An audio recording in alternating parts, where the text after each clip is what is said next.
Bonjour à tous et bienvenue à Catch Club. On se retrouve pour les résultats de Raw du 22 janvier 2024, le dernier Raw juste avant le Royal Rumble qui aura lieu ce week-end. Donc pour rappel, rendez-vous ce week-end sur Twitch, samedi soir à 20 h pour le live kick-off et ensuite quelques heures plus tard à 2 h du matin pour le live réaction. On va se poser ensemble et je vais vous commenter le Royal Rumble qui est l'un de nos PLE préférés de l'année. Et donc c'est parti directement. Hier soir, le show démarre avec l'entrée du champion du monde Seth Rollins.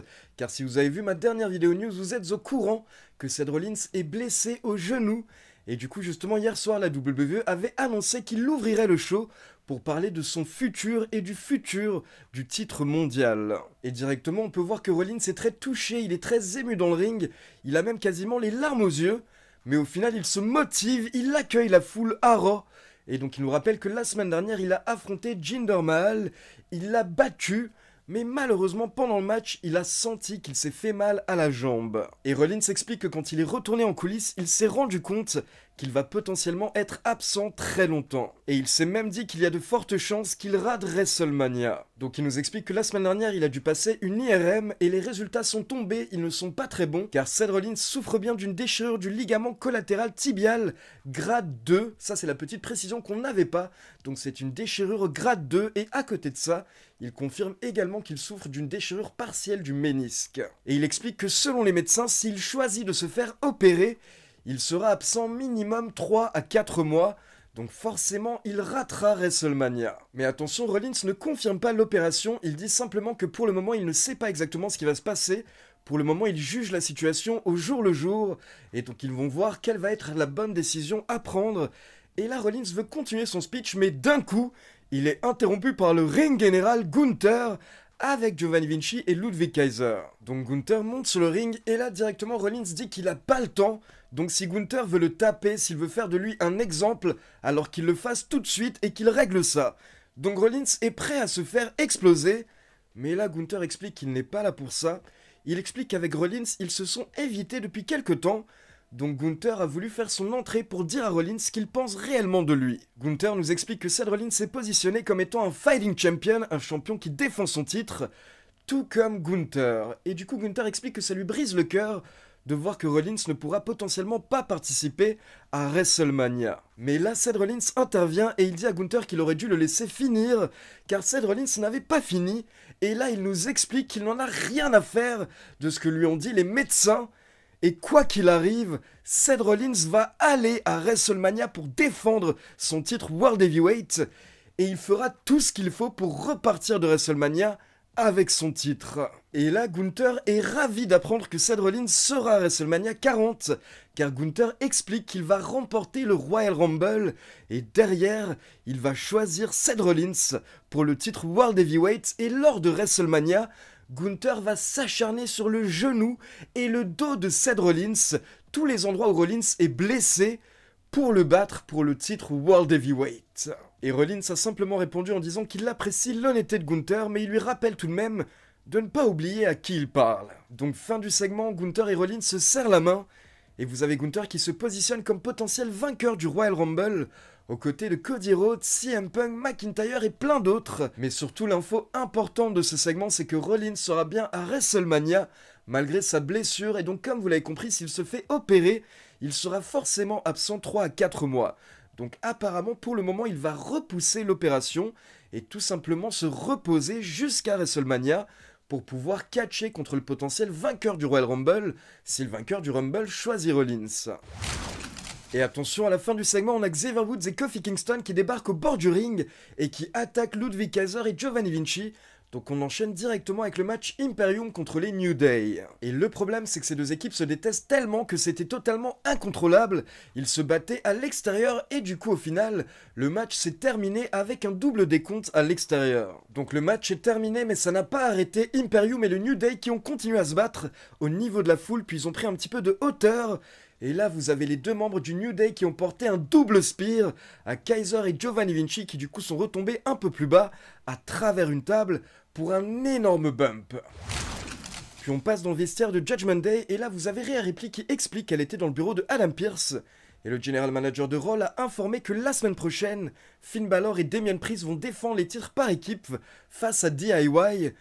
Et là, ça énerve Damian Priest qui dit à Rhea Ripley d'arrêter d'aller dans le bureau d'Adam Pearce. Mais là, Rhea Ripley répond qu'ils ont un plus gros problème, c'est McIntyre. Sauf que Damian Priest n'est pas d'accord. Il dit que ce n'est pas lui qui se balade en coulisses en cherchant la merde contre tout le monde, parce que dorénavant il a la grosse tête parce qu'il est sur la couverture de 2K. Donc là c'était Damian Priest qui lançait un petit pic au comportement de Rhea Ripley, et clairement pendant tout le segment on sent que c'est méga tendu entre Damian Priest et Mami. Donc Damian Priest s'en va car il dit qu'il va se préparer pour le main event contre McIntyre. Et pendant ce temps, vous avez Mami qui engueule JD et Dum Dum en disant que les deux catcheurs auraient dû se débarrasser de DIY beaucoup plus tôt. Et là, pendant que JD et Dum Dum se font engueuler, vous avez Finn Balor qui est mort de rire. Mais du coup, Rhea Ripley tourne son attention vers Finn Balor et elle explique que ce soir, il sera au bord du ring lors d'un match entre The Miz et Dum Dum. Car Mami dit que ça fait des semaines qu'elle n'a pas vu le côté vicieux de Finn Balor et elle veut revoir ça ce soir. Et là, vous avez Finn Balor qui devient très sérieux d'un coup. Et il dit qu'il va montrer son côté vicieux ce soir à Mami. Ensuite, on a Ivy Nile accompagné par Maxime Dupri qui a assez facilement battu Valhalla en moins de 3 minutes avec un gros bulldog. Puis on passe en coulisses et on retrouve les New Day aux côtés de Jey Uso pour une petite interview. Et là, vous avez Kofi Kingston qui se chauffe et il nous dit qu'il ne veut pas Ludwig Kaiser ou Giovanni Vinci, mais il veut le Big Boss, donc il challenge Gunther à un match la semaine prochaine. Puis on enchaîne avec un nouveau segment entre Nia Jax et Becky Lynch. Donc d'abord Nia Jax a fait son entrée et elle a commencé à se mettre en avant, mais rapidement Becky Lynch l'a interrompue en lui disant de la fermer. Et Becky nous dit qu'elle est au courant qu'au Royal Rumble il y aura une cible sur son dos, tout le monde voudra l'éliminer. Mais il y aura une cible encore plus grande sur le dos de Nia Jax, car soyons honnêtes, personne n'apprécie Nia Jax en coulisses. Becky Lynch dit même que Nia Jax a probablement blessé la moitié des catcheuses qui sont en coulisses. Donc Becky Lynch se demande qu'est-ce qu'elle va le plus apprécier. Est-ce que ça va être de remporter le Royal Rumble une seconde fois, ou de voir Nia Jax perdre le match? Mais là, d'un coup, les deux catcheuses sont interrompues par la musique de Bayley, et Bayley fait son entrée car pour info, lors du segment précédent, la petite interview du New Day, on a pu voir que Damage Control venait d'arriver à l'arène. Donc Bayley explique qu'à la base elle était là pour voir Rhea Ripley, mais au final, c'est encore mieux d'avoir Becky Lynch et Nia Jax. Donc Bayley monte sur le ring et elle annonce bien entendu que c'est elle qui va remporter le Royal Rumble. Donc là forcément ça part en bagarre générale et au final, c'est Nia Jax qui prend l'avantage, elle jette Becky Lynch par-dessus les cordes et elle termine le travail sur Bayley avec une descente de la cuisse. Donc clairement la WWE essaye vraiment de positionner Nia Jax en tant que menace potentielle avant le Royal Rumble. Puis derrière, comme chaque année, on a eu des vidéos avec des statistiques par rapport au Royal Rumble, sauf que cette année, dans l'une des vidéos, on avait Hulk Hogan qui nous a teasé par rapport à une potentielle participation dans le Royal Rumble match. Puis on passe en coulisses et on a Becky Lynch qui est totalement dépitée, et là elle croise Rhea Ripley qui est toute heureuse, et Rhea Ripley dit à Becky Lynch « Alors à mon avis, il faut que tu trouves quelque chose d'autre à faire pour WrestleMania 40 ». Donc Rhea Ripley clairement qui se moque de Becky Lynch, en disant qu'il n'y a aucune chance qu'elle remporte le Royal Rumble. Puis on enchaîne avec Dominic accompagné par JD McDonough et Finn Balor contre The Miz, donc forcément, les membres de Judgment Day sont intervenus pendant le match. JD McDonough a distrait l'arbitre et pendant ce temps, Finn Balor s'en est pris à The Miz, ce qui a permis à Dominic de remporter le match. Mais derrière, vous avez DIY qui sont intervenus pour sauver The Miz. Et donc au final, le segment se termine avec The Miz qui porte son finisher sur JD McDonough. Puis on retourne en coulisses pour une interview de Damian Priest qui est rapidement interrompue par R-Truth qui est là pour lui donner de l'argent car c'est sa part de la vente des merchandising de cette semaine. Mais là Damian Priest explique à R-Truth que ce n'est pas le moment car il doit se concentrer sur le main event. Donc il n'y a pas de souci, R-Truth s'en va. Et derrière Damian Priest explique que McIntyre l'a empêché d'encaisser sa mallette Money in the Bank car McIntyre est jaloux de lui. Mais ce soir, Damian Priest va punir McIntyre. Puis derrière, on a une petite vignette de Bronson Reed qui nous dit que Jey Uso veut devenir champion, Jey Uso veut remporter un titre solo, mais Bronson Reed le veut aussi, donc il challenge Jey Uso à un match la semaine prochaine. Puis derrière, on a eu un excellent match entre Ivar accompagné par Valhalla et Chad Gable. Vraiment les matchs classiques où Chad Gable est excellent, il se donne à fond même contre quelqu'un qui est beaucoup plus imposant que lui. Et à la fin, Chad Gable était quasiment à deux doigts de remporter le match, il se dirige vers les cordes. Mais là, vous avez Valhalla qui l'interrompt, elle lui crie dans la gueule, donc elle le distrait. Et derrière, ça permet à Ivar de reprendre l'avantage, et au final de porter son moonsault sur Chad Gable pour la victoire. Puis on enchaîne avec un autre gros segment qu'on attendait hier soir, le face-à-face entre Cody et CM Punk. Donc Cody fait son entrée, il est rejoint par CM Punk. Cody demande à CM Punk de quoi il veut parler, et là CM Punk répond qu'il veut parler du papa de Cody Rhodes, donc Dusty Rhodes. Et Punk précise qu'il ne sait pas si Cody est au courant, mais il y a quelques années, quand Cody Rhodes a rejoint le territoire de développement de la WWE, la OVW, eh bien à cette époque Dusty Rhodes a appelé CM Punk, et il a demandé à CM Punk de garder un œil sur son jeune fils, qui se lançait à peine dans le monde du catch. Et CM Punk avoue qu'il ne savait pas forcément s'il était la bonne personne pour ce job, mais il explique que quand The American Dream, Dusty Rhodes vous demande une faveur, vous répondez oui et c'est tout. Et Punk précise que ça n'a pas été un job difficile, il a surveillé Cody Rhodes, il l'a observé et il a vu passer d'un jeune catcheur de début de carte à un main eventer, et donc CM Punk dit qu'il va peut-être avoir l'air condescendant, mais il est fier de Cody Rhodes. Mais là Punk explique qu'il nous raconte cette histoire, il nous parle de tout ça, car il a l'impression que samedi, il va devoir briser une promesse, car malheureusement samedi, il va devoir jeter Cody Rhodes par-dessus la troisième corde pour remporter le Royal Rumble. Et donc Cody Rhodes répond en parlant de la OVW et il précise qu'en effet il venait d'arriver dans le monde du catch, il ne connaissait rien, alors que CM Punk avait déjà près de 10 ans d'expérience, et CM Punk aurait pu maltraiter Cody Rhodes mais il ne l'a pas fait, et donc au final les deux sont devenus amis. Mais là, Cody Rhodes se rapproche de CM Punk et il précise qu'au Royal Rumble, il n'y a pas d'amis. Et CM Punk répond que oui, samedi soir, il n'y a pas d'amis, mais dimanche matin. Est-ce que dimanche matin, Cody Rhodes saura faire la part entre ce qui est personnel et ce qui est le business? Car pour Cody Rhodes en soi, ce qui est personnel, c'est le business, vu qu'il a grandi dans le monde du catch, et vu que son père est l'une des plus grandes légendes du monde du catch.